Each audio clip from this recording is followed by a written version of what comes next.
What's up, bro? Chachos? It's your boy Tanner. Why I'm in a barbarian body. Today I've got for you a crazy intense 4-exercise complete and total ab decimator destroyer. It's gonna be insane. Let's get straight into it. Okay, so what we're gonna be going through here is pretty dang simple. As I said, we got 4 exercises. You're gonna perform each exercise for the designated number of repetitions. I'm gonna recommend between about 12 to 15 reps for each and every single exercise. Go from one exercise directly into the other, all the way through the 4th exercise as quickly as possible. Try and rest as minimally as possible between each exercise.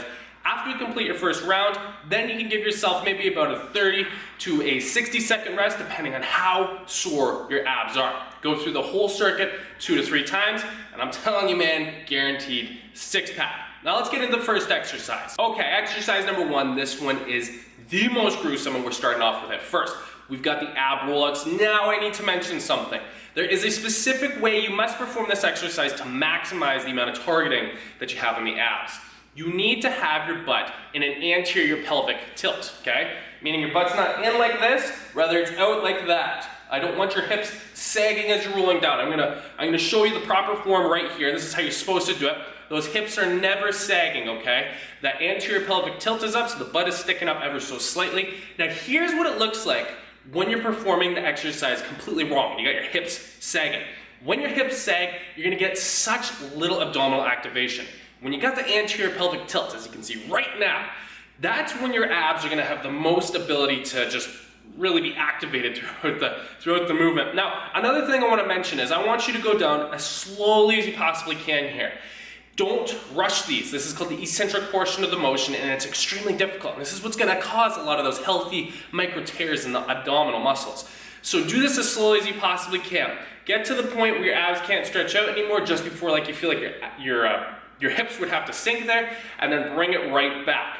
As I said, 12 to 15 repetitions. This one is totally gruesome. Now I'm gonna show you guys here. This is a variation that I personally like to do. What you can do is you start on your feet, because the first one we're doing our knees. So you're starting from your feet, you're coming out as slowly as you possibly can, but remember, have that anterior pelvic tilt. So butt up ever so slightly so you can have the abdominals activated. Coming down as slowly as you possibly can, and then when you get to the point where you can't handle it anymore, that's when you collapse your knees as gently as possible. You don't want to bust those up on the floor. And then you're gonna slowly return back to the original position. Okay, exercise number 2. Right after the rollouts, no rest. We're going into the reach throughs. This one's super, super good. So you wanna make sure that your stance here is a little bit wider than shoulder width so that you can get your arms through there. Now it's essentially just a sit-up as far as you possibly can. But instead of just sitting up and trying to like aim for your head to hit the ceiling here, you're gonna be reaching with your arms out there. And this just adds a little bit of a twist that you might not normally be used to, which is gonna be great for shocking the abdominal muscles. Now I want you to come up to the top as far as you possibly can. Squeeze those abdominals as hard as you possibly can, and then return your torso back down, as always, as slowly as you possibly can. And this is the eccentric or the negative portion of the movement. So do this as slowly as possible to get those nice, healthy micro tears. Again, between 12 to 15 repetitions. Okay, exercise number 3. This one's super intense as well. Overhead dumbbell sit-ups. Now, before you do anything here, make sure your weight is not too heavy. I'm personally using a pair of 15-pound dumbbells. I'd recommend like 7.5 to 15 pounds. That's about an appropriate weight. Anything more than that, you're just gonna be swinging your body up to get the repetitions. It's not effective. Now, anyways, you get yourself into a crunch position or a sit-up position, and you position your arms as if you were about to bench press directly above your body, vertically up. Now, what you're gonna do with your feet planted the same way with a crunch or a sit-up, you're gonna do your normal sit-up. So that means you're trying to get your whole torso up the entire way. Now, what you're doing is as you're coming up, those arms are gonna just constantly be reaching for the ceiling. You wanna prevent them from going out over your knees and getting into a horizontal position, because what that's gonna do is it's actually gonna make it a lot easier on your abdominal muscles, and it's gonna engage a lot of your traps and your shoulders. We want this to be entirely core dominant, so make sure that those dumbbells are going straight up into the air. Squeeze that as hard as you possibly can. Make sure you try and get up as high as you possibly can. If you can't get the full repetition where you're fully sat up there, then you need to use some lighter weight. Always err on the side of using too little weight when it comes to this exercise. Again, 12 to 15 repetitions, a nice slow negative. Oof. and we're still not done yet. Let's get into exercise number 4. Okay, final exercise. We've got the seated knee or leg tucks. They've got different varying names. So what you need to do is you're gonna grab yourself a nice bench, as you can see right here. I like to do it when the bench is vertically in the same position as me. I don't like the horizontal position. So here's what the vertical looks like.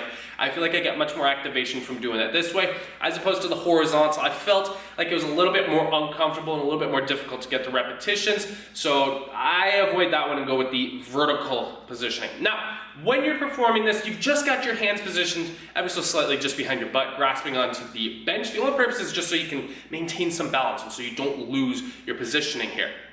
Now, you're bringing those legs all the way out. You're bringing those knees in by flexing your lower abdominal muscles. This is what's gonna help you with that V-line, that nice Adonis belt there. So what you're doing is when you're bringing that in, squeezing the abs as hard as you can. And you're also gonna bring your upper torso up ever so slightly too, so you can bring in some more abdominal activation. Once you've gotten the torso up and you've gotten the knees up as close as you can towards the chest, squeezing the abdominals as hard as possible, and then slowly returning your legs back out. And now I want to mention, those feet, they never actually touch the ground. What they're doing is they're ever so slightly just hovering over it, like give it 2 to 3 inches when your legs are fully extended there. This is so you can have activation from the abdominals the entire time. And then also your torso, your upper torso is going to be going back as well.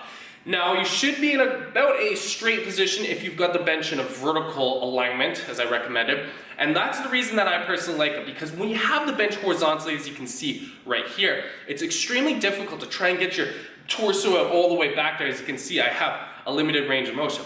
It's just because there's nothing behind you, and there's not much to grab behind your butt that can, hold you there and support you. So that's why I personally like to have the bench vertically aligned with myself. So there you guys go, the 4 exercise routine. Make sure you complete each exercise for 12 to 15 repetitions. Repeat the routine 2 to 3 times, and you will have 6-pack abs guaranteed in absolutely no time. But you have to make sure that that body fat is low enough. I always say that. So do the 6-pack routine. I'd recommend between 1 to 2 times per week. And then make sure you get yourself about a 48-hour rest in between each workout, because this thing is tough. There you guys go. I hope you enjoyed this gruesome abdominal routine. My abs are still so incredibly sore from this one. If you guys enjoyed this video, then be sure to give it a like down below, and also be sure to subscribe for weekly workout tips and nutrition tips that you will not want to miss. Thanks so much for joining me, guys. See you in the next video. Wait, before you go, we've still got to do all the comment reviews from you guys, the viewers, from last week's comment section. So let's jump straight into that. All right, first video, how to fix being skinny fat forever. Brochacho is my new favorite word. Yeah, I know, me too. Now, a lot of people ask me, how did I come up with the word brochacho? Where did that come from? Dude, it randomly was, I just jumped in front of a camera, had a ton of energy, just randomly said it. It was on my, how to reduce lower belly fat, it's a pretty viral video. I just literally hit record, jumped in front, and said, what's up, brochacho, it's your boy Tanner Wyman, and just started spitting it out. I don't know really where it came from, I probably heard it on a meme or something, but that's the origin. It was never actually planned, but now that's a huge thing with us. So shouts out to all of my brochachos. Can you get ripped by working out at home? Yes, you can. That's where I first started. I first started in a basement.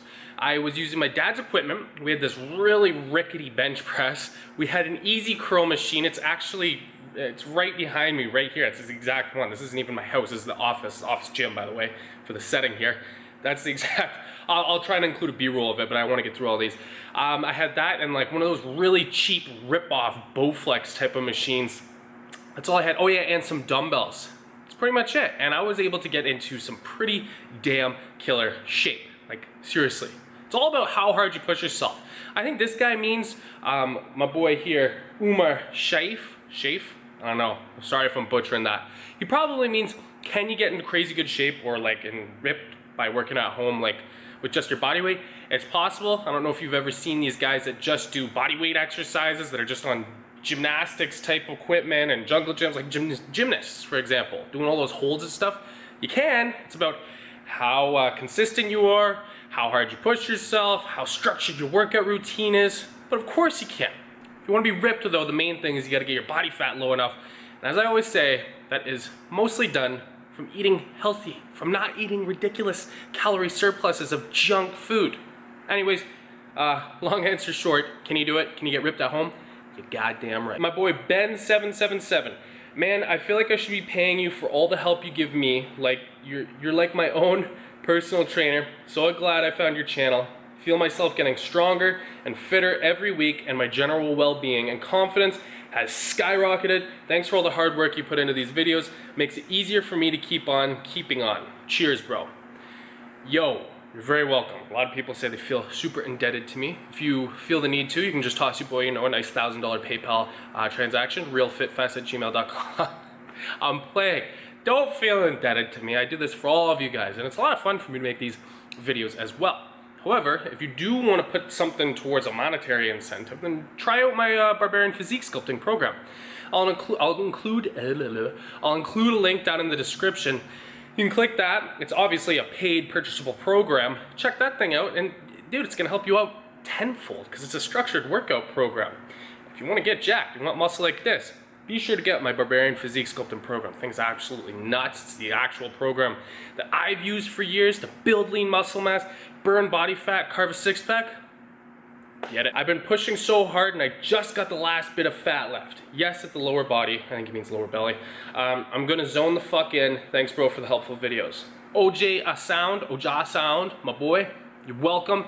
Kill it. You're doing amazing by the sounds of it. Keep on the same track. I guarantee you'll be able to nail that, and then you're gonna be able to get yourself some six-pack abs, V-line abs. You got that. Frank W with the Batman logo. Sir, what are your thoughts on Slim Fast drinks? I've been supplementing 1 to 2 meals a day using those. Good or bad? Thanks. Slim Fast. I don't really know too much about it, but I'll tell you this much. Whenever I hear of products like that at GNC or any other like Walmart and stuff, bro, it sounds so scammy. Don't replace meals just for the sake of doing it because it might help you lose weight. Just eat healthier, man. Just stick to the regular food. I don't use that. I have a six-pack. I have lean body fat percentage. I don't use Slim Fast. You don't need to use this stuff. I'll tell you this too. I've never met an actually like shredded dude or girl or like thin or like in good shape, and they're like, yeah, the secret to my success is Slim Fast. It's never been that way. It's always from pretty clean eating, daily exercise, consistent exercise, pushing themselves. It's never from Slim Fast. I would probably guess it has something to do with it not working, Okay, there you guys go. That's all I'm gonna get to for this video because this gets pretty long. Like, there's a lot of comments. I wish I could get in depth with all of your guys' answers. I simply don't have the time. If I were to do that, then I wouldn't have enough time to create new videos for you guys. A lot of people get mad and upset, but I do try and respond to everybody's comments within the first 1 to 2 hours after the video is posted.